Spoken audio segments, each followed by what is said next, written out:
yes, there is this kind of disorderliness that's taking place globally, whether it's the environment, whether it's politics. There has to be something new that has to replace it. So as certain things begin to break down, we have to make a choice to how to create order. And we can't respond to those conditions with anger. We can't respond to those conditions with hatred or fear, because that's the very consciousness that's driving it in the first place. The first part in truly creating a new personal reality is overcoming your present personality. You got to get beyond the normal thinking patterns, the normal urges of action and habits, to get beyond certain emotions that are residuals from the day before. That's the work right there. That's the part you have to overcome. So I'm hopeful that everything that we're doing, in the world, so it's giving them tools to begin to apply to their lives. I've interviewed hundreds and hundreds of people that have healed themselves from all kinds of health conditions, healing from leukemia or stage 4 cancer. So grateful to Dr. Joe. He came into my life, at a really critical time. I'm telling you that I am more mystified, I'm more surprised lately than I can't believe what we're witnessing. I'm humble. Don't even ask me how it's happening. Every event, we're just going, wow, let's sit down here and just think about what we're doing. It's amazing. I think the challenge is that people have to wake up. And the question is, how uncomfortable do you have to become before you make up your mind to change something?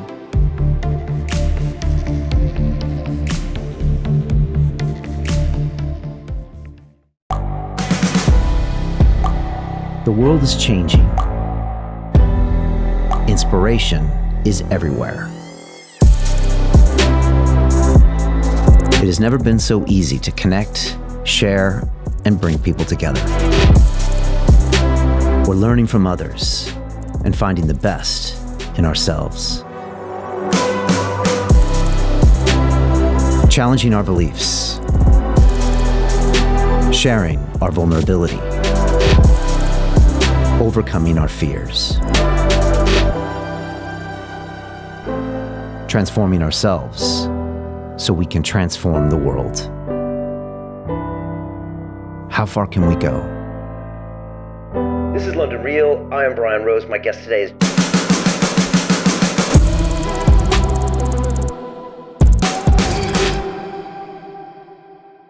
my friend Dr. Joe Dispenza is back on London Real for the 4th time, and there's so many things I love about Joe, but one of my favorite is something we talked about on the episode, and that's about being grateful for your future. And instead of worrying about all the things you want to accomplish and all the goals that you think you can achieve, it's just to be grateful for all the wonderful things that are going to happen in your life in the future.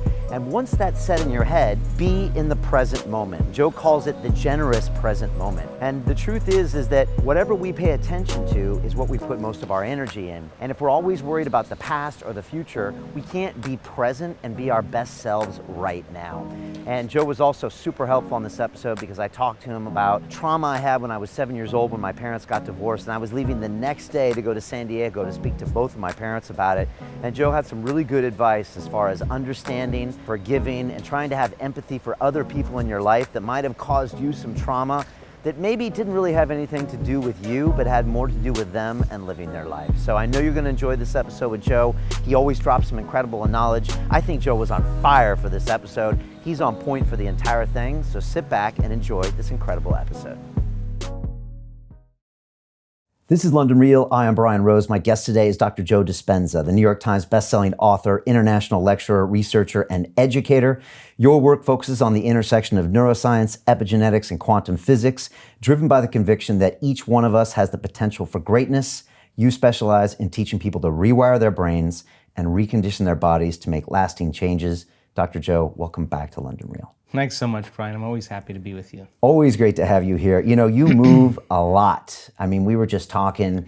I mean, you just listed off about 20 cities that you're in. You're going to Russia, Italy, Rome, America. You know, tell me about your schedule. You're a busy guy.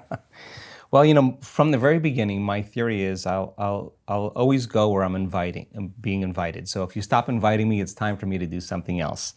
But you know, I think this is a time in history where people are really wanting to know how to do it.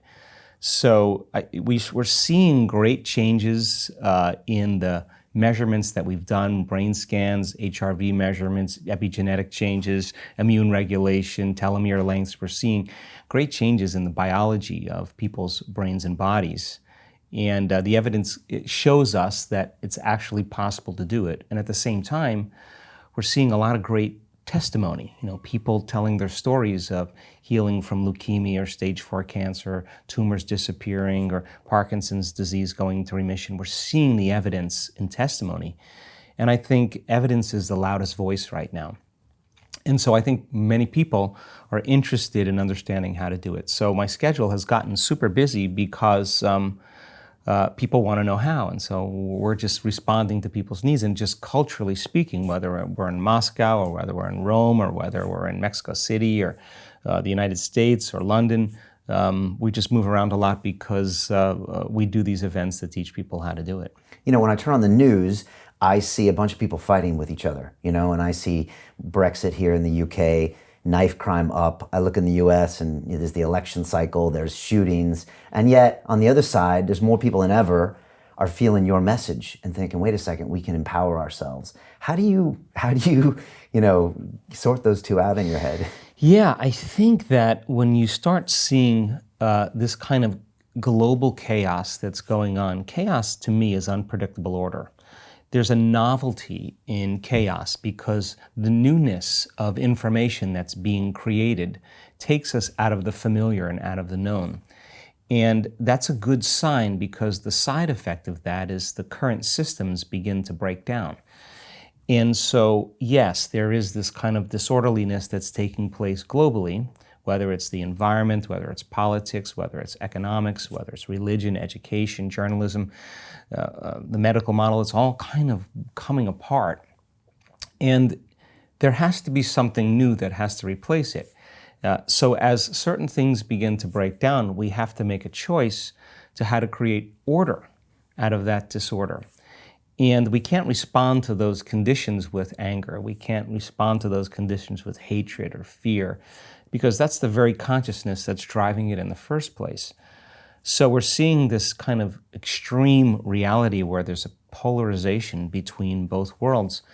And I think it's healthy. And so the optimism that I have is that if you teach people then how to be able to become more self-dependent and teach them that they have the resources to heal their body or to create opportunities in their lives, they can begin to take the energy of that disorderliness, and by creating more coherence and brain coherence and heart coherence in the midst of when everything else is collapsing, I think then you'll begin to see changes that people will begin to execute and create something greater. So I'm hopeful that everything that we're doing, in the world is giving people the tools. It's giving them tools to begin to apply to their lives. So the only way that change is going to take place is if you see the evidence of the collapse right in front of you. I think the challenge is that people have to wake up. And the question is, how uncomfortable do you have to become before you make up your mind to change something? And I'm not just talking about individuals. I'm talking about the living organism of the species of human beings. And so with information comes knowledge. And when you learn new information, you become aware of what you were unaware of. And awareness is consciousness, and consciousness is commingled with a change in energy. So there's this kind of energetic change going on in the planet, and we have to learn how to use that energy and to harness it and reorganize it. In fact, I believe that that energy is endorsing who you're being. So then, whatever your belief is, whether you're believing it's the end of the Mayan calendar and the beginning of a new house, or there's some changes going on in the solar flares, or whatever your belief is, that energy that's taking place right now can be used to endorse. If you're fearful, you're going to experience more fear or more anxiety. If you're using that energy and learning how to create order out of it, it's going to endorse some greater outcome for you, whether it's health or wealth or whatever you're after in your life. So the polarity or the extremity that's being created, I think, is necessary for something greater to happen. And as I've said in the past, you don't try to fix this. We just figure out a way to create something better. And when you create something better, everybody leaves this and naturally goes here. It's just antiquated. So we just got to get really sharp and see through the illusion of what's taking place. And I just don't want to wait till it gets so uncomfortable that it's too late to begin to act. And that's kind of what drives me more than anything else. Well, because I see a lot of anger out there, and maybe, I don't know how much is real, you know, because you see it on the news and see it on social media and the wars and the tweets and stuff. And sometimes I don't know if that's what's real on the ground or not, but that's not what you're going for. You're trying to get people to create a new reality by not reacting to that anger. Well, it's kind of interesting because I'm not sure I believe anything that I see on television any longer. I'm just not sure that it's actually factual. And you know, I travel around the world, and whatever place or country or city that I'm in, there's a general sense of goodness with people. I think people are wired to care for one another, to take care of one another, to inform one another, to support one another, to heal one another. To give to one another. I think we're wired that way. And I think that if you want to diminish that kind of virtuistic behavior, you create the stress hormones, and you create fear, you create hostility, you create anger, you create pain, you create suffering. And it's those emotions that begin to create separation. Now I don't trust you any longer, because in survival, you have to take care of yourself. In survival, it becomes very selfish set of chemicals that cause to endorse our ego, you know. So I think that in this current time, we have to be able to rise above those emotional states. And when you do, you're no longer controlled. I think the best way to control people is to control their emotions. And when you can control their emotions, of course, you're going to keep their attention moving from one thing to the next. And while everybody's looking at all of this drama, you know, something else is going on over here, and I'm more interested in looking at that. And so I don't really look at journalism the same way. I don't look at the media the same way, because I don't necessarily believe that I'm getting the whole story. So people are angry about that. And I think the anger is good when it's seen as an energy of disturbance, but that should motivate us to act or to do something about it. And you know, it's that whole analogy of the frog in the boiling water. You just you get desensitized, you get more desensitized, you get more desensitized, and at what point do you start burning? You know, at what point do you start realizing it's getting a little too hot? I just think we have to get to that point now. So by creating something for people to utilize, that you're not relying on so many things outside of you to bring you joy, or, you know, this kind of subconscious program of being a victim. You say, Brian, why are you so upset today? Well, I'm upset because of this person or this thing. What that really means is that some person or some condition in your environment is controlling the way you're feeling and the way you're thinking. Well, if something is outside of you is controlling the way you feel and the way you think, you're a victim to your environment. And so then there is this dramatic polarity that goes on. When things are going well, you're happy. When things aren't going well, you're sad. But when you learn how to self-regulate and create more coherence in your brain and heart, and that's what our message is, then you're no longer dependent on your outer world controlling your mood. In fact, you begin to realize how you think and feel begins to produce effects in your outer life. Now you start believing more you're the creator of your life and less of the victim of your life. Now that isn't something that you take one bite of and swallow and it's all over. It's a process of repatterning. It's a process of rewiring. It's a process of reconditioning. It's a process of self-reflection and awareness and changing those beliefs. And that's the work. And yet people are doing it. So when you begin to realize then, well, I can't respond to the same conditions in my life with the same emotions and the same thoughts, because if I believe that the way I feel and the way I think creates reality, if I'm reacting to the same thoughts and feelings equal to the conditions in my life in the same way, then I keep reaffirming the same life. So then a person has to retreat from their life, retreat from their environment, disconnect from their outer world, and begin to lay down patterns neurologically in their brain so that their brain is no longer a record of the past. They're priming their brain and beginning to lay down the circuitry for them to think in different ways, to begin to close their eyes and rehearse who they're going to be in that day. And the act of mentally rehearsing begins to install the neurological hardware in their brain. So their brain looks like the experience is already happening or has already happened.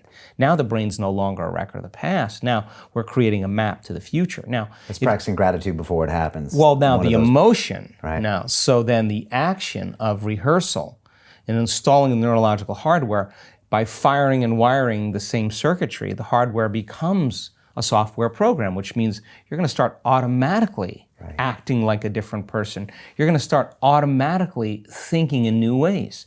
And then to trade guilt or anxiety or aggression or hatred or anger, to say those are emotions of the past, and as long as I live by these emotions, those emotions are influencing my thoughts. If emotions are a record of the past, then I'm thinking in the past, so my past is going to be my future. So if I want to be wealthy, I can't bring lack. If I want to be happy, I can't bring pain. Well, so then let's get beyond the emotion.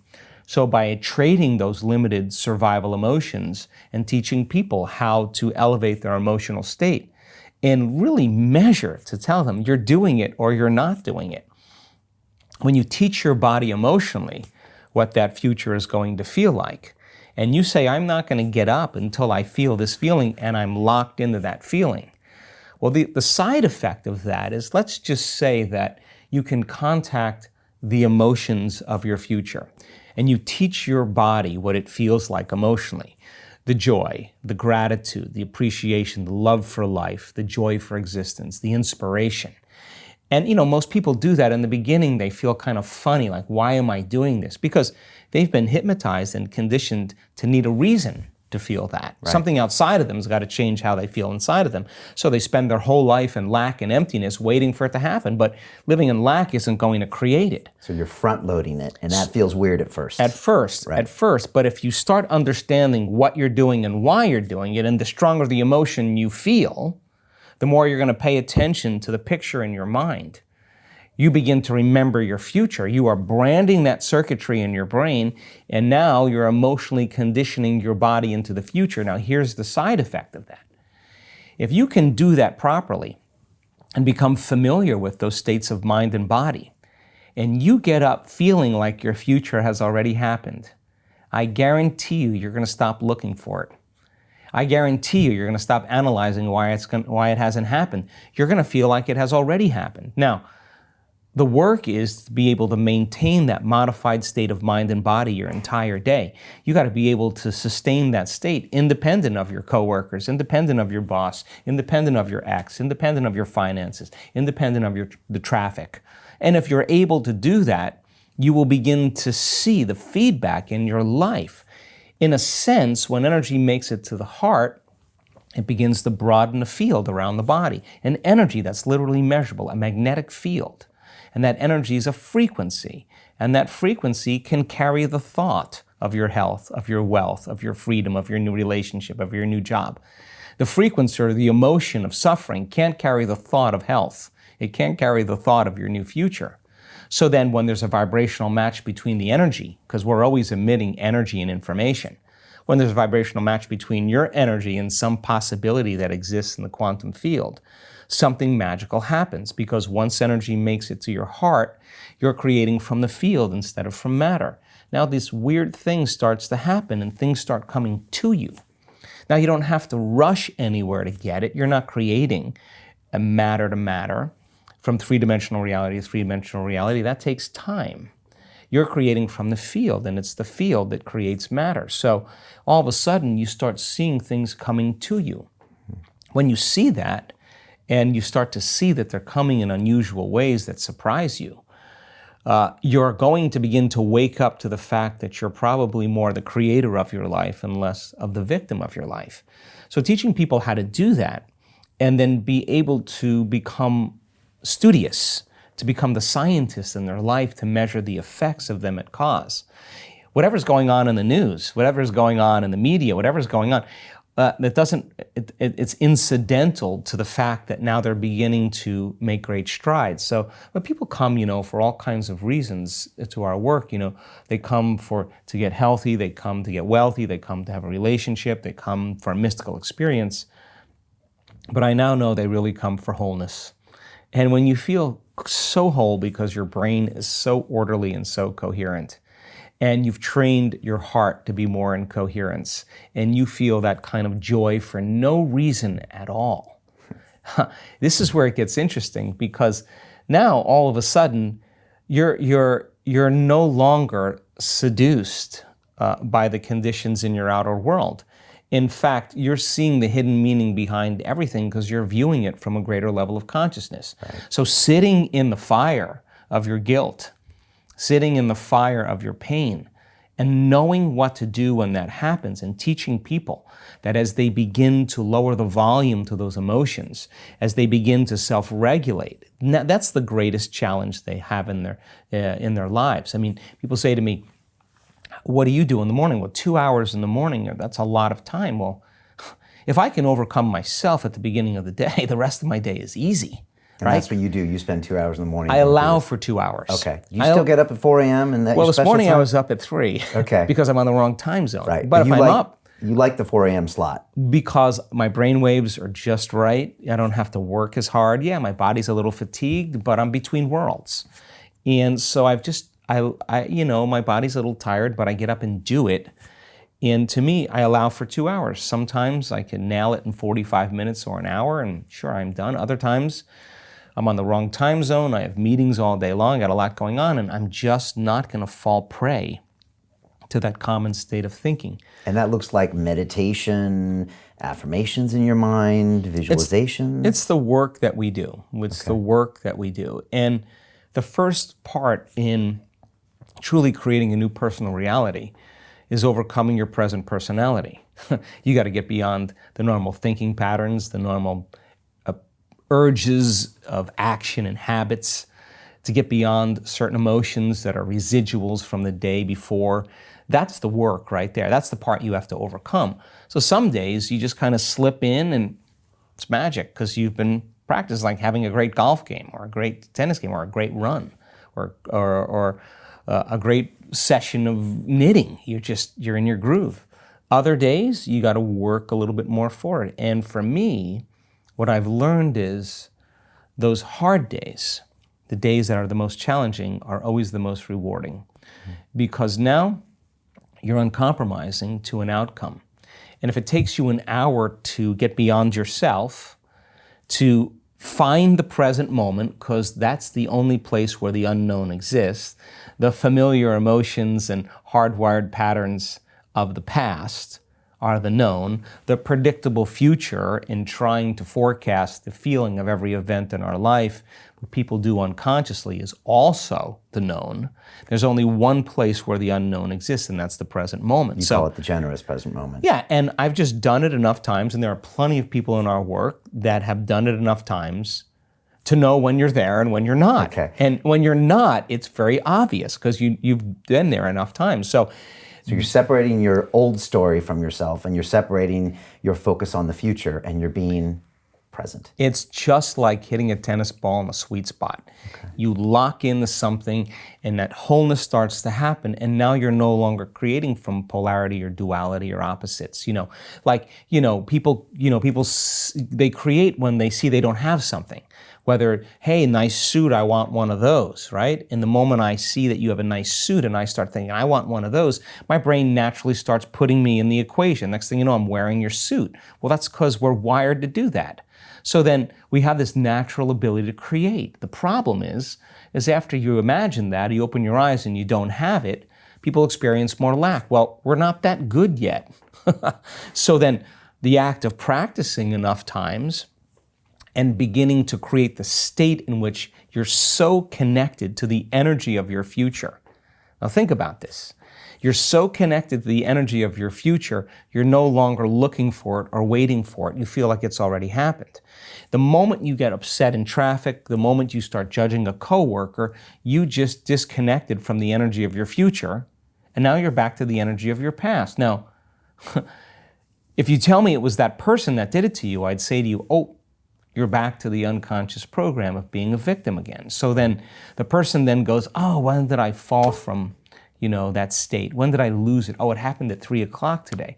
The next time that happens, what can I do differently? Now the person's moving through their challenges in their life with coherence, with rhythm. They're starting to begin to make strides, and that they're no longer knee-jerking to the people in their life that they've used emotionally to reaffirm their identity.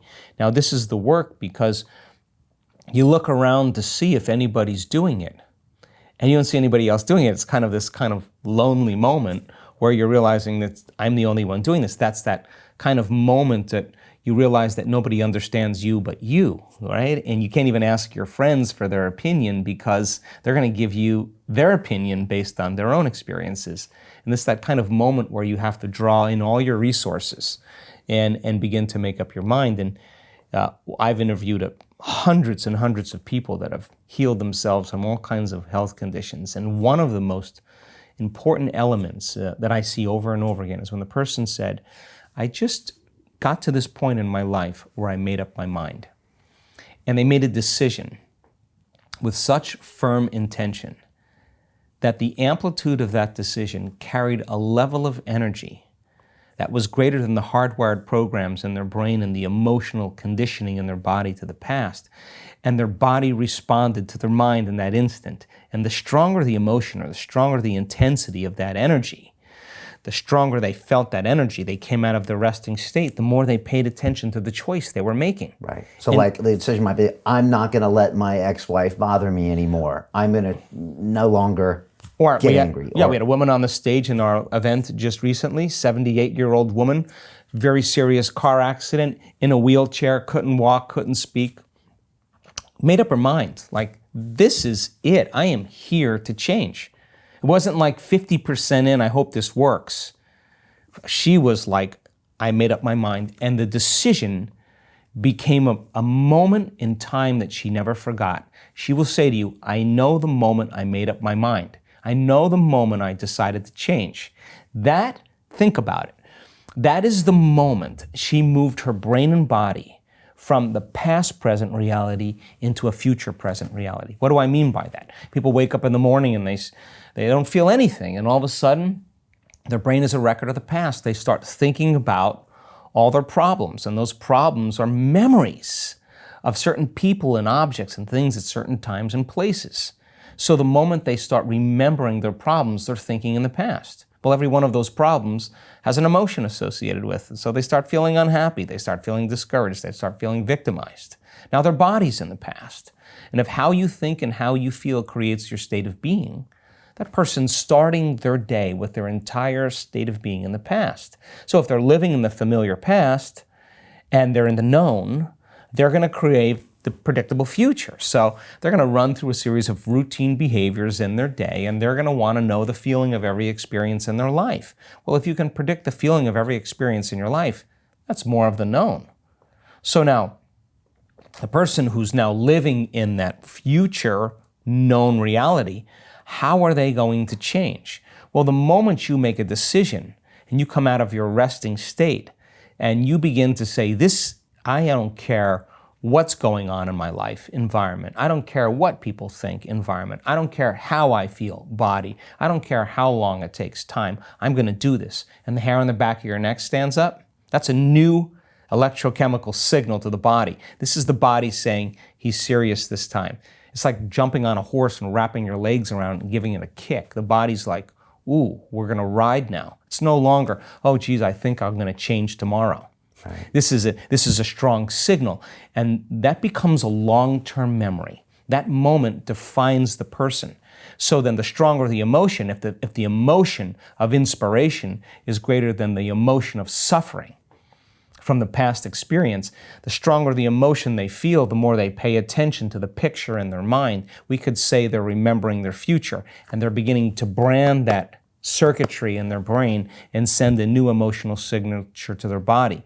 And in a sense, they're creating a coherent, clear intention with an elevated, coherent heart emotion, and now they're broadcasting a whole new signature, and that's dropping a big stone in a very placid lake, and here come the waves. That's moving right out into reality, and the person is beginning to change their energy, and nobody changes until they change their energy, and when they change their energy, they change their life. And what's the cool part? The cool part is you start seeing the breadcrumbs coming from the universe. You start saying, keep going, Brian. You're starting to see these synchronicities and these coincidences and these opportunities. And people say, I'm not doing anything. Well, of course you're not doing anything like in the same way you've done everything. You're changing your energy, and now it could be that simple in the present moment. You start seeing feedback coming into your world. I think that's what people want. And you could have a master's or a doctorate degree, you could have a high school education, you could be overweight, you could be underweight, you could be sick, you could be healthy, you could be young, you could be old. Any skin color, I've seen it on all different people, all different races, all different size, all different shapes, all different diets. Nobody is so special to be excluded from that phenomenon. And they change their vision of the future. So if it was me, as opposed to all these things I'm hoping that are going to happen in my life, I just know they're already true. And then I just am in the present. Well, it takes a little bit of training. I mean, knowledge is the forerunner to experience. So I now know that if you give people the right information, and as I've said in the past on your show, science is that language. And you can combine the quantum model and neuroscientific model with neuroplasticity and neuroendocrinology and psychoneuroimmunology and epigenetics and electromagnetism and all those wonderful different branches of science and build a new model of understanding. The person has to be able to explain that model. If they can't explain it, Brian, it's not wired in their brain. So they can't assign meaning to what they're doing. They leave it up to conjecture. They leave it up to hope. They leave it up to wishing, praying, wanting. That's the old model. But when they understand what they're doing and why, and they can articulate it, they're installing the neurological hardware in their brain in preparation for the experience, so they'll understand how to do it better. And that's why a lot of your events, you're up on the whiteboard with like all the science. Of course. Because you're trying to get their logic brain to understand the science. And make it so simple, right, that it's not about making it complicated. What it's about is eliminating everything else that's not part of the formula. So stop wondering why it hasn't happened. Stop analyzing and judging yourself. Stop saying, I can't, it's too hard. Those are the very things that are standing in the way between you and your future. So you come up against yourself. Well, what do most people do when they come up against themselves at home in their meditation? They say, I can't meditate. They get up, they get on their cell phone, they quit. Yeah. They get up, they turn the TV on, they get up, they do whatever, have a cup of coffee, whatever. They haven't gone past that point because they don't understand that they should. So then when you begin to create a model of understanding and the person can explain it, they're wiring it in their brain. Now, as they install the neurological hardware in their brain, they're priming their brain for the experience. So then you give them the instruction and they can understand what they're doing and why, and you set up the conditions in their environment where they feel safe enough to create. Now we take them to the next level. And the experience then begins to change their brain. It begins to change their body. It begins to downregulate certain genes, upregulate other genes. And you may have a good meditation. You may not have one that's so great. But if I said to you, now, Brian, what did you do really well in that last meditation that you love about yourself? Explain that to me. And you can articulate what you did really well. I guarantee you, when it comes time to do it again, you'll do it again. Then if I said to you, if you had another opportunity to do it again, what would you do differently? What would you bring? What would you improve on? What would you work on?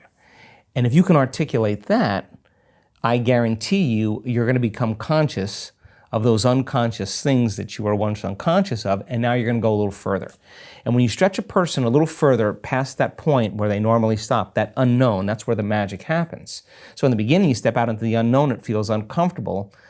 But if you keep applying what you're learning, we've seen this over and over again and for years now.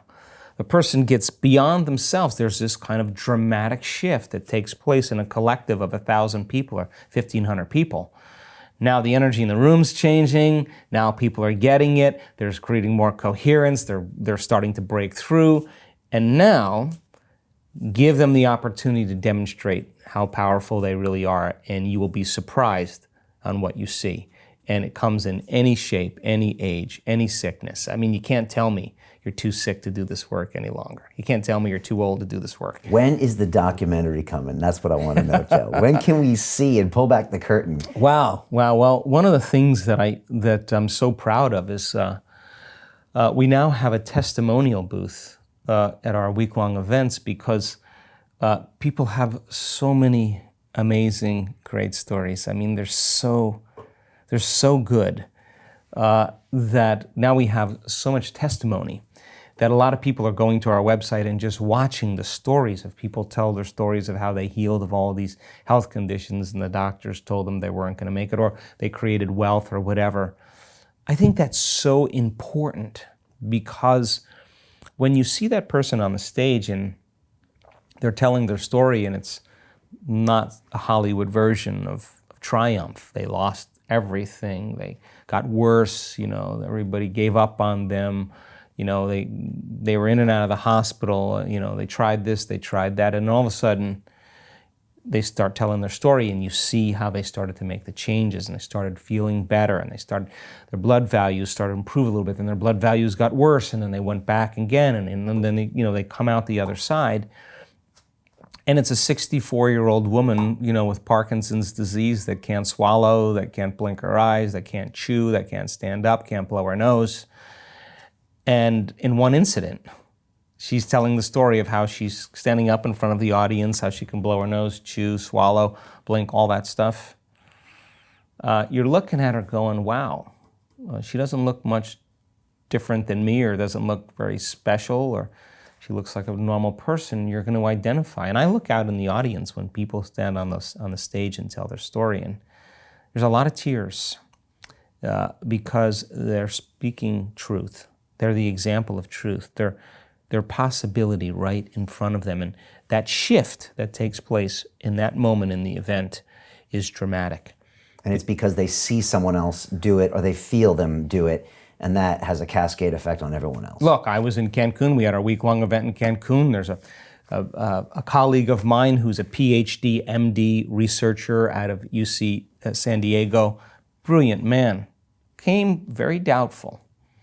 By that third day, when people were standing on the stage, he sat down with me at breakfast and he said, it's time to do research. We're going to get funding from the NIH. We're going to work and we're going to demystify this process. I've seen it. I now know it. Let's do protein markers. Let's do brain scans. Let's build this model. Let's write the protocol.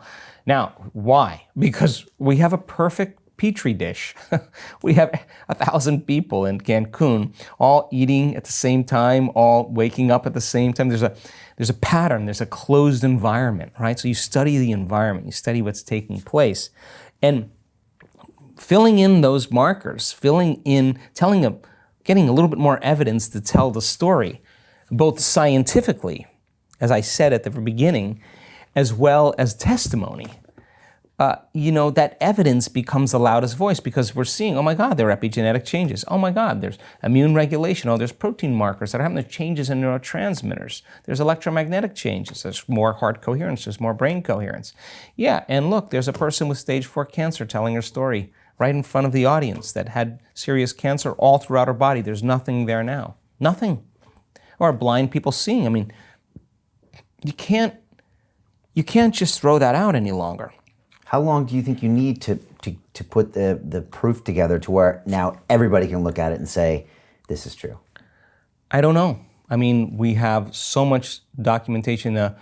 Bond University out of the Gold Coast in Australia, they've just analyzed thousands of my brain scans, and they want to write a paper there because they're seeing, like they've never seen a community of people be able to change their brain waves so quickly and to sustain those kind of changes.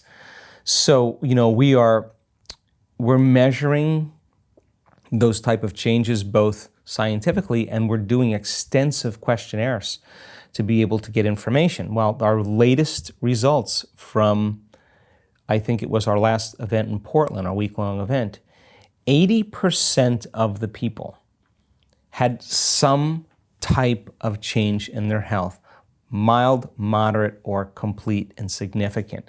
And the complete and significant now is up above 30%, which is not a bad statistic. So we're always trying to retell the story. The cool part about it is we're getting a lot of referrals now from physicians all over the world. I mean, people come, my oncologist told me to come. My oncologist told me to come. Is that weird for you? Oh, it's so weird when for me. mainstream doctors are referring people to you? Yeah. So I had one of my students in the academy, London Real Academy, and I had her in that chair after the course. She took my Business Accelerator course. And she was suffering from depression. Her daughter committed suicide. She was drinking a lot. And her doctor told her to watch your show on London Real. And that changed her life. It was crazy. She lives in Holland. And her doctor said, you should watch Joe Dispenza on London Real. And she did it, and she changed everything. Well, I mean, that's why I do this. I mean, I do it for that exact reason. If you know, it's a challenge to do this and to interface with so many cultures and to run a company and, you know, do all these different things. And one of my greatest moments of my day is when I get the story, when a team leader sends me a testimony from somebody, and a person was depressed and suicidal and, you know, really ready to end their life, and all of a sudden they're a completely different person. They are completely different, or they're very sick and all of a sudden they're healthy, or they get the most amazing job opportunity and they're, you know, you can see the authenticity as a result of that. Now, why is that so significant? Not only is it significant for the people who are watching and observing it, but that person now, the feeling of that experience causes them to understand that the very feeling of their experience that they're having from a real life event, the emotion, the end product of that experience, that is an unbelievable humility and joy and gratitude and love for life and love for people. It's going to be easier for them to create that emotion for their next creation.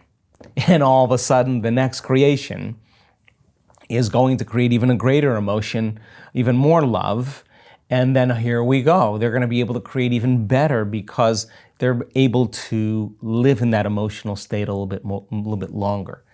So we see then that people all of a sudden, as they begin to make these very significant changes, the side effect of all those changes is that they want less.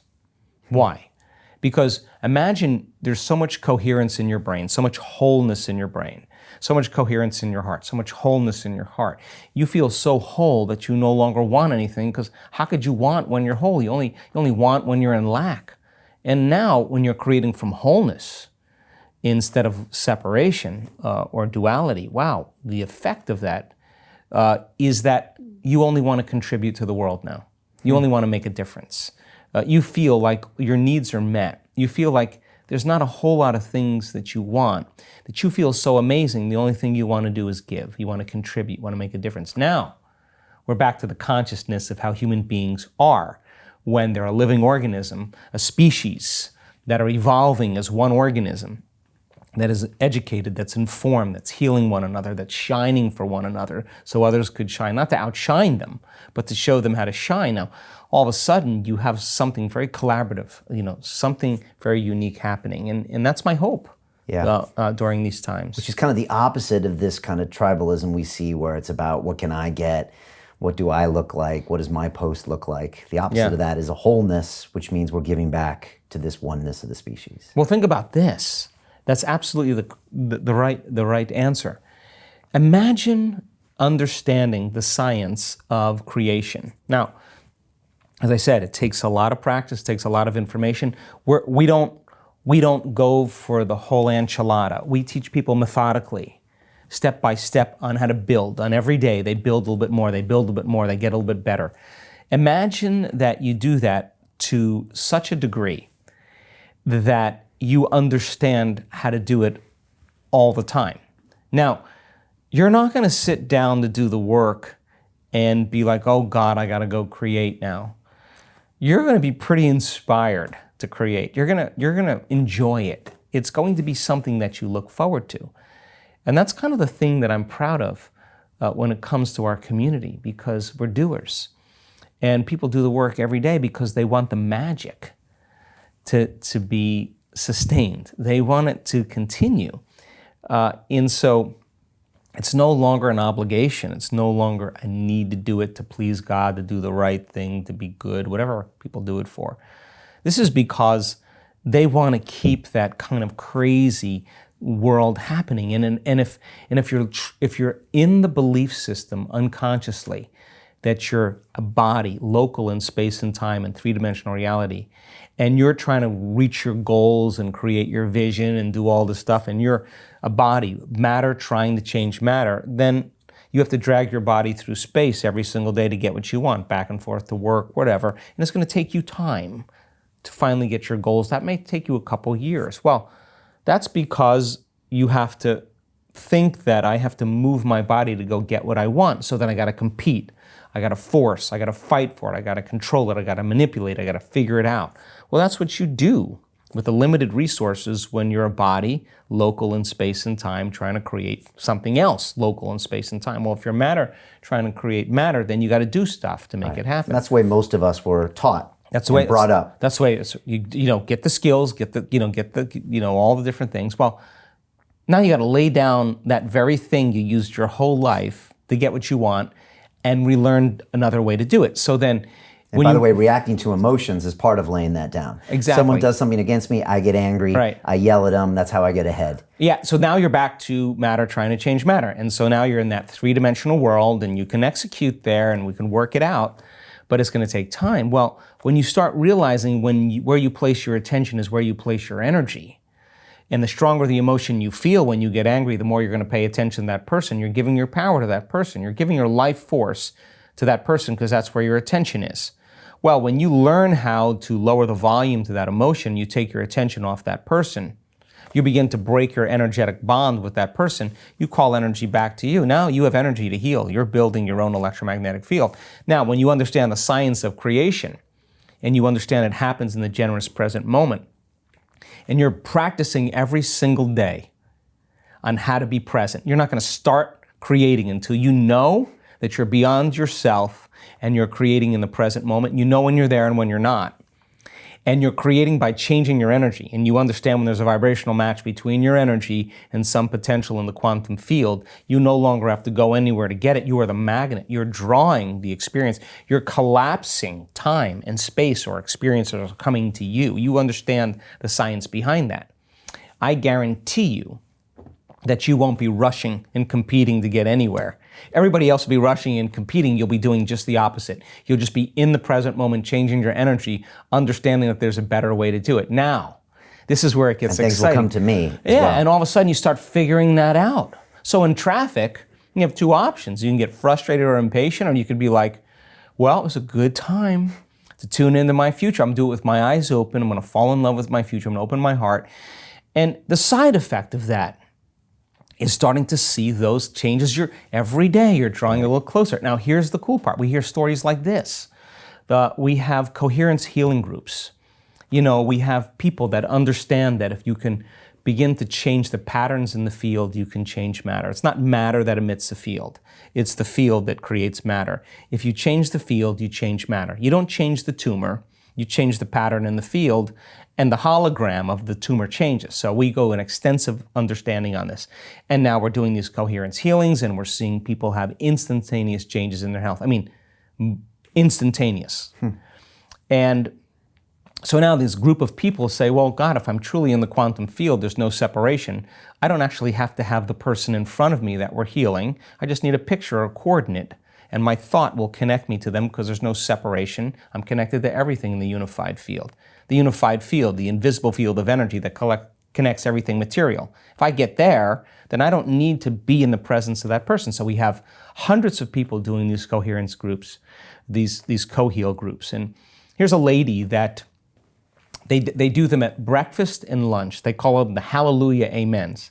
And if there's a child that has leukemia or Hodgkin's, non-Hodgkin's lymphoma, if there's someone who has a serious health condition, they work with 3 songs at breakfast. They do 1 person per song, so they do 3 people in the morning, and then they do 3 people at lunch. Well, lady's driving down the road, and she realizes it's time for the co-heal session. She pulls over on the side of the road in a neighborhood. She turns her music up. She gets right into it. Next thing you know, she gets a knock on the window, and it's a police officer. And the police officer asks her to roll the window down and says, what are you doing? You know, we're getting calls from the neighbors. They think, are you sick? Is something wrong? Is it an emergency? And more importantly, they're wondering, there's children around here, if you're safe. And she said, no. We do this coherence healing thing, and I was just tuning in to the people, and she's got the music blasting. And he leans over to look into the car, and when he leans over, he jumps back. And he looks at her, and he said, what just happened? She said, what do you mean? He said, the pain in my back just went away. He goes, I was in a lot of pain. I don't have any pain at all. And she said, oh, you were healed into wholeness with love. And she gave him the wink and rolled the window up and took off. Now that's the side effect of what could happen in a change of energy. He had direct experience of it. She did nothing. He just entered a coherent field. So you start seeing these unusual things happening. And you see it all the time. Yeah. That they're becoming the new normal and having an effect. Like, that's how powerful you are. That's how powerful that lady is. She can't wipe the smile off her face, and the police officer's walking around going, oh, you're not going to believe this. You know. And most people wouldn't believe it because it's not in their reality. Right. But now, but that's the point. Because that's changing. What's happening? Footprint in consciousness. Somebody heals from a health condition, MS, lays a footprint.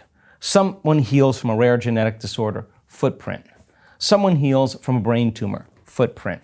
Someone heals from Graves' disease, footprint. Someone heals from Hashimoto's syndrome, footprint. Now you have these footprints in consciousness that are literally patterns in the field that are more readily available that people can access. At the same time, you have that 3-dimensional experience of the evidence sitting right in front of you. You see it right in front of you. That person's scans show that they're completely better. Now you have evidence in 3-dimensional reality. You have evidence in the field. There's a footprint there people can step into. Now, what happens is it becomes that collective 4-minute mile thing. Like, we're broken through the 4-minute mile. Now everybody's starting to do it. There's a change in consciousness. That's becoming what's making it so exciting, that people want to be a part of that. They want to be a part of that community. I want to see this documentary, Joe. Right? Well, they're working on it. Imagine, right? Imagine. Is there actually a future? I'm curious, or do you believe that the future's already happened and it's all one? Because you said one time that the biggest trick that they pulled on us is that we're linear beings living in a linear reality, and that's not true. So when you think about the future, has it already happened in some way? So we live in a realm called space-time. And in this 3-dimensional reality in space-time, there's an infinite amount of space. Space is eternal, right? There's an infinite amount of space. And if I'm local as a piece of material flesh and matter, local in an environment and time, or local in space and time, and I'm here and I want to walk to my hotel, I have one point of awareness. I'm aware that I'm here. And then I have another point of awareness, which is my hotel. And that's somewhere out there. So I have to move my body through space. And when I collapse space, when I move through space, I experience time. So time is the result of moving through space, right? And it's kind of the realm of Newtonian physics, the realm of the predictable, because we can fly from London to Los Angeles or San Diego. You know exactly how long it's going to take as long as you know the distance and the speed, right? So the world of Newtonian physics is the world of the predictable. So then if you're living by the hormones of stress, and stress causes you to put all of your attention on your body, when you're being chased by T-Rex, the arousal of the stress hormones causes you to put more of attention on your body. You're looking in your environment. Your attention is on your environment because that's where the danger is. And you're thinking about how much time you have to get there. So if where you place your attention is where you place your energy. And all of your attention is on your body, on the elements of people and objects and things and bodies and places, and you're preoccupied with trying to move to a predictable future based on the familiar past, then if where you place your attention is where you place your energy, if all your attention is now localized in three-dimensional reality, you got to play by the rules of Newtonian physics. So you got to work hard to get everything you want. So then our research shows that when you take your attention off your body, all of your attention off your body, and you go from a somebody to a nobody, you take your attention off all the people in your life. Not that you have to stop relating with them, but you got to get beyond them, and you go from a someone to a no one because you're no longer identifying with anyone. You take your attention off of everything in your life, your cell phone, your computer, your car, and you go from something to nothing. You take all of your attention off where you're sitting, where you sleep, where you live, where you work, and you go from somewhere to nowhere. And you're not thinking about the familiar past or the predictable future. You're going to go from sometime to no time. If you're taking all of your attention off this three-dimensional reality, then where you place your attention is where you place your energy. If you're not your body, if you're not the people in your life, you're not the objects or things or places or time itself, what are you? You're pure consciousness. So you teach people then that that moment of getting beyond yourself is disinvesting all of your attention and energy out of everything known in your three-dimensional reality. What is going to happen to the mechanism here called your neocortex? You're going to begin to slow your brain waves down because you're not analyzing and thinking about any of those people or objects or things. And as you do that, your brain waves change from beta, which is the arousal of your attention on the environment and on your body and time. You begin to slow your brain waves down into alpha.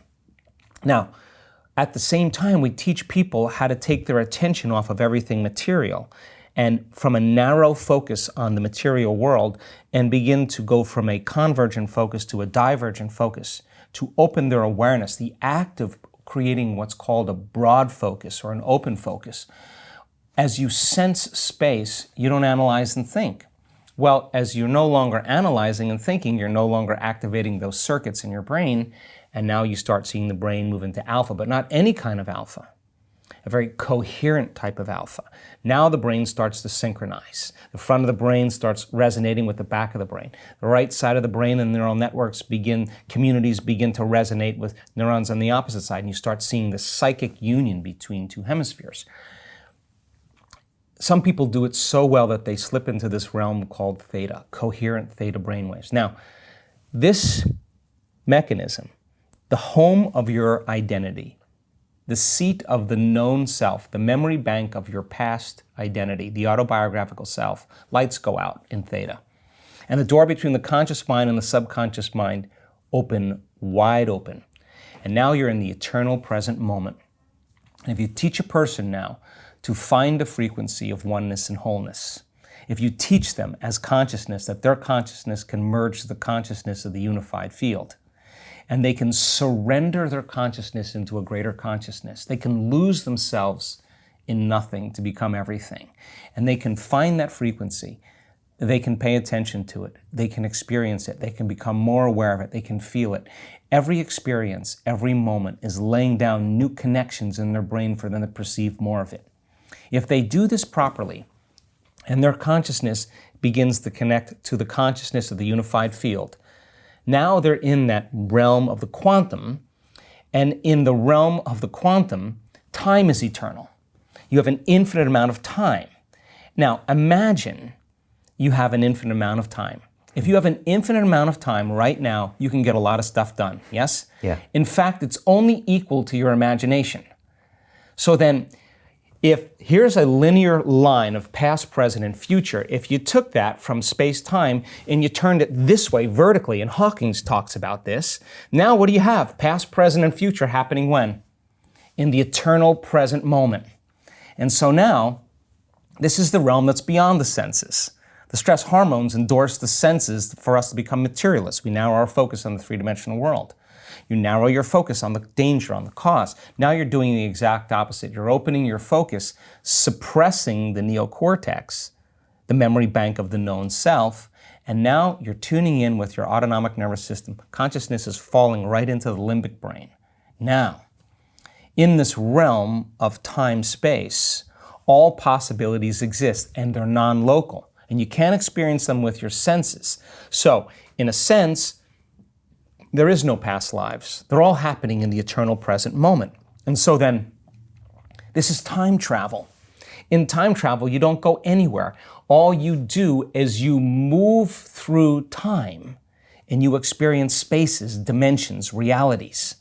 So then, when you go from one point of consciousness to another point of consciousness in three-dimensional reality, the faster you go, the shorter amount of time it takes. In the quantum, your consciousness, there's no place to go because you're everywhere. You're connected to everything. And all you do is you change your frequency. And as you change your frequency, you change your connection to information. So now you're moving through different realities, different experiences of Brian that are all happening in the eternal present moment. And now, when that limbic brain switches on, the pineal gland begins to become activated. Now the radio receiver is tuned on. And now the pineal gland acts as a transducer.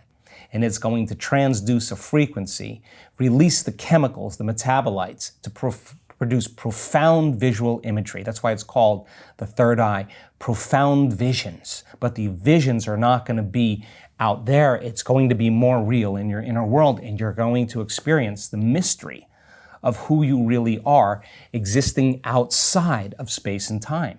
So just nothing different than being in a dressing room or a bathroom when there's two mirrors like this, and you look down and there's an infinite number of yous that go that way. Those are dimensions, and you come back to three-dimensional reality after you experience that, and you're no longer in that same room. You're in another room. It looks exactly the same as the past room, but something is different in your world. There's some synchronicity, there's some change, there's some uniqueness, and every time we do the work, we keep moving into another dimension. So then, all possibilities exist in the eternal present moment, and they exist as thought because the quantum is the realm of thought. So it's not like you create anything there. You just become aware of what already exists. Right. You put your attention on it, and you begin to experience it in that realm, whatever you experience in that realm beyond space and time. And you can begin to emotionally embrace. That must manifest in three-dimensional reality. In this space and time, it's the law. Now, getting people to do that and getting better at it, we're starting to see that people can begin to create from the field instead of from matter.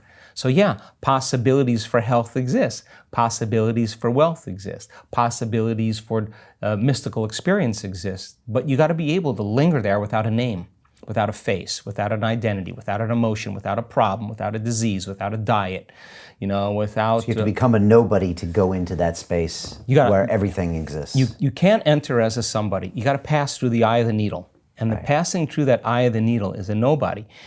That is pure consciousness. So then, teaching people how to do this, and when they start understanding it, they're not going to give up on themselves so easily. They're not going to quit so quickly.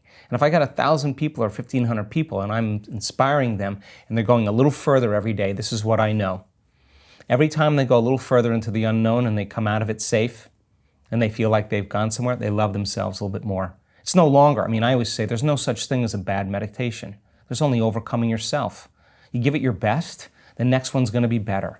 And you just keep practicing, and you keep carving away all the things that you were doing unconsciously. And all of a sudden, the formula gets more pure. All of a sudden, it gets easier. It's no different than learning any skill, like golf or whatever, martial arts, dance, whatever. You got to stop doing certain things, and you got to start doing something differently. And that's what we want to do. We want to keep teaching people how to overcome, and then they start becoming, right? That's the side effect of it. So then when you have that mystical experience and you can't wipe it off your face because you're realizing you're not that linear being living a linear life, that you're a dimensional being living a dimensional life, you're going to take politics a little less seriously. You're going to take the news a little less seriously. You're going to take television commercials as a joke. You're going to see through all of that illusion because you're going to realize everybody's playing by the limited laws. So last year, I went down to Costa Rica and had 3 ayahuasca ceremonies. And I know something similar is happening with that pineal gland where you're getting the body to maybe produce that DMT and to get into that space. This is a way of kind of forcing myself in there as opposed to learning the methods of being able to take myself there naturally, probably, right? Yeah, so a lot of the same things you're describing, I get in that ceremony. Right. Very much so. A lot of what you said this whole hour, I Sure. feel a lot of that stuff. The wholeness, the giving back to the species.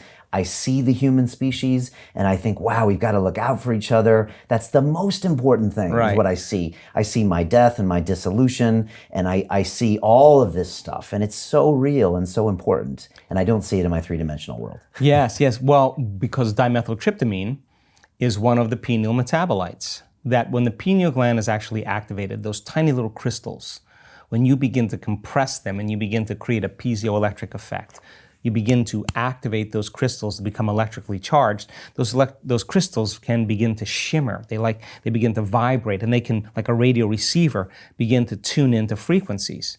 So then as you teach a student how to do that, what happens is the pineal gland, once it hooks up to an energy, begins to produce an upgrade of melatonin. And one of those chemicals is dimethyltryptamine, a very profoundly powerful hallucinogenic. But that's only one.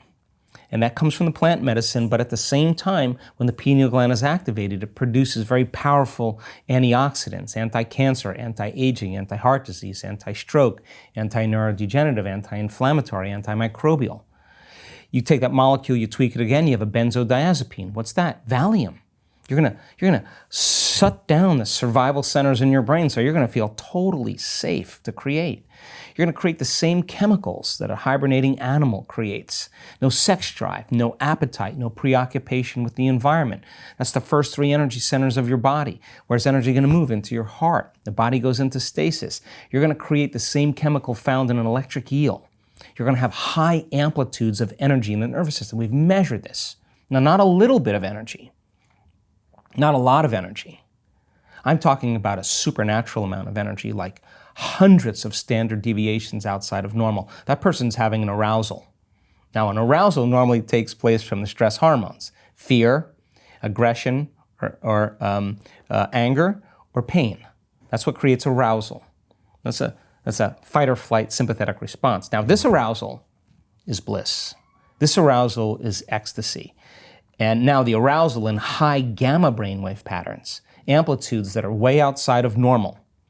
The person is super conscious in that state. They can't make their brain do that. That's happening to them. That's that high amplitude, that an electrical charge, that like electric eel electrically activates their nervous system. Now the brain is doing that. And now here comes dimethyltryptamine. Now the inner experience is going to be more real than anything out there. Now, plant medicine does that to shift the person's consciousness because that chemical fits into the same receptor sites as serotonin and melatonin, but this has got a very different message, right? So now imagine the flood of these metabolites coming from the pineal gland. The pineal gland's transducing a frequency. It's a transducer into profound imagery. So if the person then has an inner experience that is that profound, experience enriches the brain, right? So now you're laying down new circuits, and experience produces an emotion. The person's feeling an arousal of ecstasy or bliss. They're going to be paying attention to the pictures in their mind. Now, what's that going to do? When they come back to three-dimensional reality, we don't see things how they are, we see things how we are. The brain can only perceive equal to how it's wired. You have a profound inner experience like that, your perception, your spectrum of reality is going to begin to broaden. Because now your brain has the circuits to perceive what's always existed, but you've edited out because of most of your attention in three-dimensional reality. So now the brain is beginning to change from an inner experience. And this is how I think the mystics did it, because now all of a sudden, you're able to perceive more. You're able to notice this is a species of living organisms. So the plant medicine, for a lot of people, is a great jump start.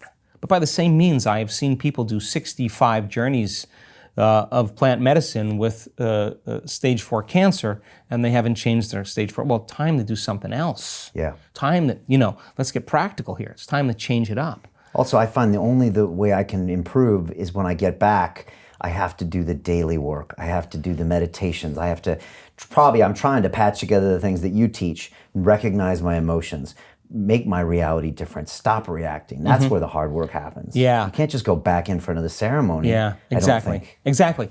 So, I mean, it's good to you get a little change in brain chemistry, you get an altered perception of the way the world really is. But now, that insight has to be instrumental. In other words, how is this going to change me in my day-to-day life? Because if you go back to reacting to the same people and conditions in your life, there's going to be a glazing over. It's going to, over time, it's going to lose. Yeah. its Because we are impact. stuck in the three-dimensional world. Like we wake Right. up in the three-dimensional world and you have to deal with that reality. We have to. Yeah. We have to. 1 foot in the quantum world, 1 foot in the real world, and you've got to be able to navigate the both. You can't live completely in that quantum world. You got a body, so like here we are. Take whatever you can or create from there, but just be able to get there. Be able to dance back and forth. Be able to move between two worlds and come into three-dimensional reality and bring that energy with you. Bring who you want to be into that three-dimensional reality and be greater than your environment, be greater than your body, be greater than time, and do it because you want to see the effects of what could happen when you do it properly. And when you start seeing the effects, it's no longer about you created the wealth or the new car or whatever. It's the fact that you did it. That becomes the important point. It's not the material thing, it's knowing that you can do it. Yeah. One thing I always go back to is when I'm 7 years old and my parents divorce and I'm in San Diego. And that's this kind of traumatic event that I always come back to in my experiences. But I mean, the more I listen to you and your work, Joe, I always think that maybe that's not true. Because like you said, 50% of our memories aren't necessarily true. Yeah. And I also keep focusing on this event. And I think it's time maybe I need to tell myself a new story around this. Ah, now you're talking. What do you think? And I think it's really healthy because we tell ourselves stories based on our level of consciousness in that moment. Yeah, I'm sure it was traumatic for you. I'm sure it was really uncomfortable. I'm sure you experienced a lot of separation and a lot of duality. And yeah, that's really true. However, the question is, when you get to certain problems and conditions in your life that trigger the same emotion, do you return back to that 7-year-old child that's unconsciously trying to figure out the world or feeling isolated or alone or whatever? So then is it the event that's important? No. If you understood the emotion that you felt when you were 7 years old and you worked on getting beyond that emotion, once you got beyond it, you would see that experience from a greater level of consciousness. And you would see that it was the best possible outcome for you, the best possible outcome for your parents, and you would see it instead of from a place of hurt or suffering, you would see it from a place of understanding, a place of compassion. That's kind of the work. So when we tell ourselves that story of the past, we keep reaffirming our inability to change. I want people to tell a story of their future, and I want them to believe in that future more than they believe in their past. I want them to romance their future more than they romance their past. I want them to make their future more real than their past. And if you keep doing that, that becomes reality. So yeah, it takes a lot of work. Yeah, and you know what? People in our work, they watch their mind movies before they go to sleep. Why? Because that's the best thing they should be putting in their brain before they go to bed. Yeah, they sit up before they lay down and they work on restoring their body for 15 or 20 minutes because it's their temple. It's their servant. They want to acknowledge it. They want to love it so that it restores and regenerates.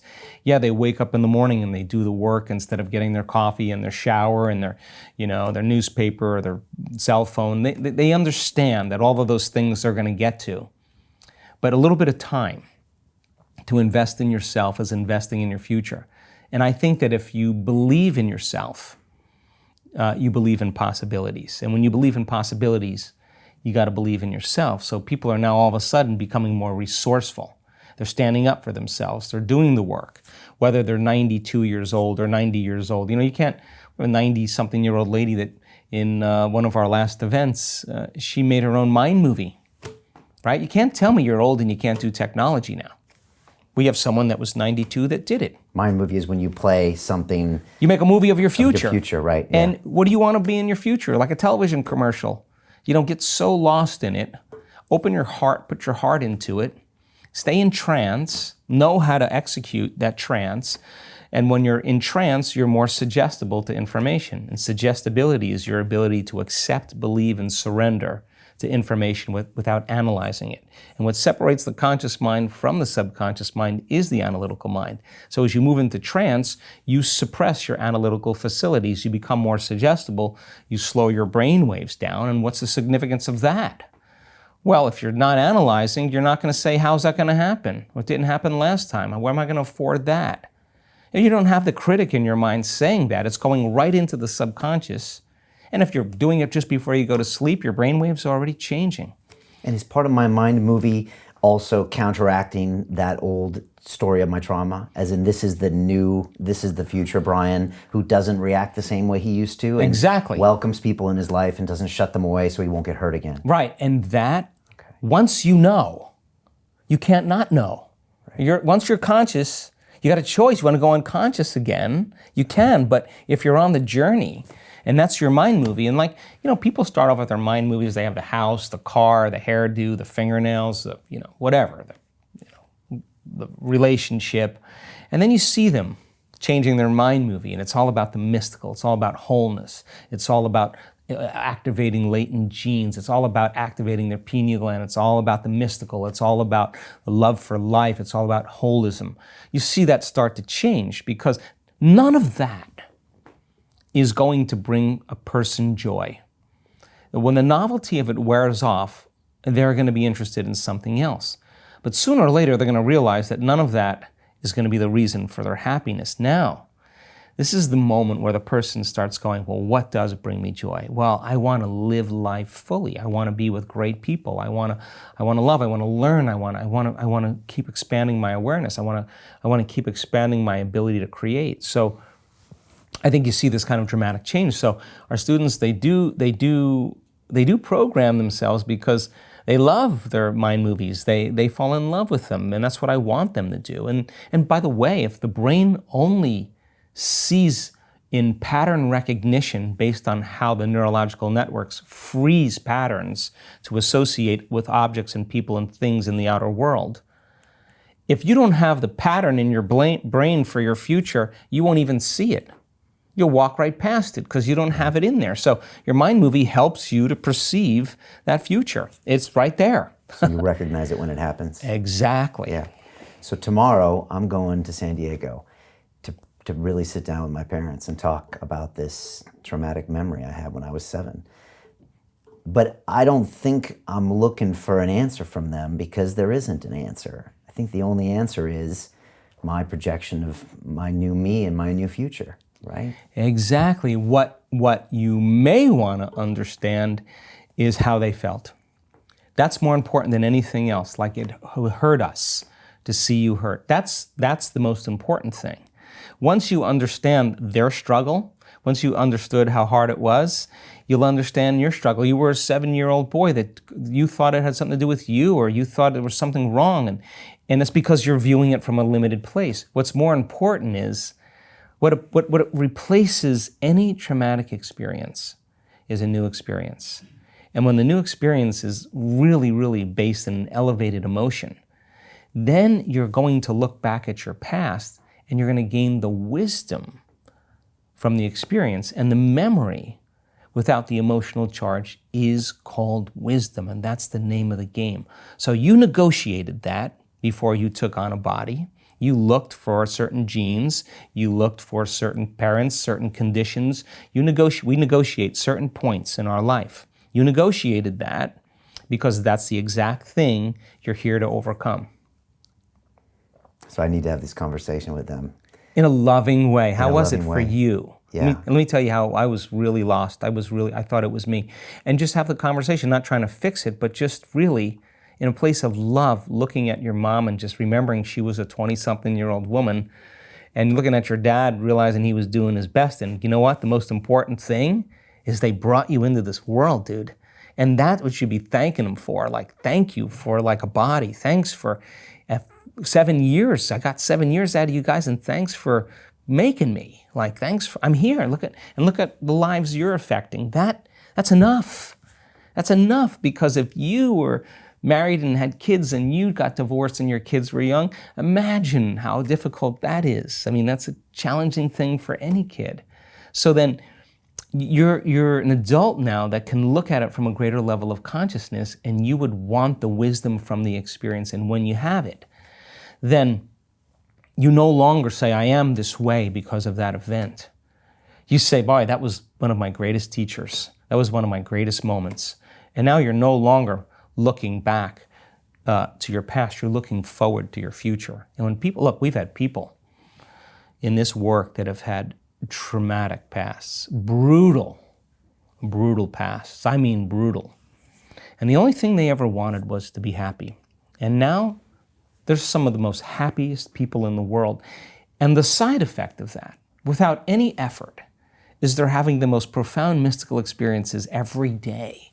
They're not trying to have the mystical experience. The soul is saying, hey, how can the soul go to the future if you're living by some emotion of the past? You can't go, because that's keeping you to the past. So the person, it's not about analyzing all that stuff. It's the analysis. We've studied this. We've seen when people analyze themselves and their life within some disturbing emotion, 100% of the time they make their brain worse. They're thinking in the past. Get beyond the emotion. Cross the river. Get on the other side. And you look at it from a greater level of consciousness, you have the understanding because you're no longer that person any longer. You see it from a greater level of mind. So then those people that have overcome those conditions, the soul says, hey, you were here for that. You overcame that turbulent past. You wanted this experience. Well, now that you're overcome it, look how many unknown and new experiences you could have. You're connected now, so let's just make you naturally mystical. Because that's what you wanted. That was the one obstacle you had to overcome. So the person then says, my father who beat me every day that was an alcoholic, I love him. He was just suffering, but man, I couldn't even be myself if I didn't have that experience. And then, the person heals from some rare genetic disorder, and I say to her at dinner the night before, why don't you get on the stage and, tell a story for the audience? And you know what she said to me? I don't even remember my story. Now she doesn't want to go there any longer. So I don't even remember it. It was just, she's got a great life. Her body's healed. She's got all these wonderful things going on. Why would she want to go there? Right. She's not going to go there. That would be arousing the circuitry of the past and working the body into a same emotional state. Well, you would be moving the wrong way. It was so brilliant. And this person had a turbulent past, and she always talked about it. And now here she is going, well, I don't even remember the story. Nerve cells that no longer fire together, no longer wire together. So she's converted that trauma into wisdom, and now she's living in the present moment, having these wonderful mystical experiences, because she's no longer back to the trauma all the time. In a new body, in a new environment, and in a whole new time. And anyone can do this. I'm telling you that I am more mystified, I am more surprised lately than I can't believe what we're witnessing. I'm waking up in my dream. I'm humbled when I don't even know. Don't even ask me how it's happening. I just, every event, we're just going, wow, let's sit down here and just think about what we're doing. It's amazing. It's super, super cool. The following success secrets are only available inside the London Real Tribe, where you get exclusive access and insights from our high-performance guests on wealth creation, productivity, leadership, morning routines, health, and well-being. To join our tribe community, go to londonreal.tv/tribe. Now, let's continue with the show. Joe, I think this is my most favorite conversation we've ever had. And thank you, because it's helped me a lot, and I'm going to go do this tomorrow. And I think my parents are a little reluctant to sit down with me because they don't know what this is about, but I totally agree. I want to just listen and see what they're feeling, so I can put that as a piece of wisdom and move on to my future. You know? And you know what? Don't make it be, when you talk to your mom, don't make it be about your dad. Right. Have it be about her. When you talk to your dad, don't make it be about your mom, make it be about him. And ask him how he felt. And ask him was it hard? Ask him what he struggled with. Ask him, understanding him. It's going to help you understand you, because when we're at that age, we think it's us, right? It's not. It's a condition. Yeah, yeah. Joe, how do people start learning more about this stuff from you?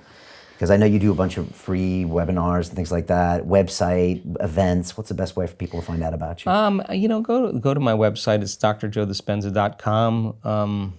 Some people start with books, like Breaking the Habit or Placebo or Becoming Supernatural.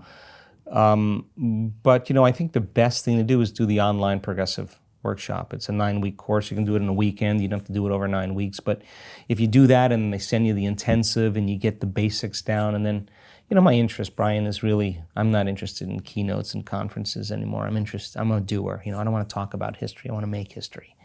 And then come to a week-long event, and you come to a week-long event and you'll be with a community of people that are passionate about creating.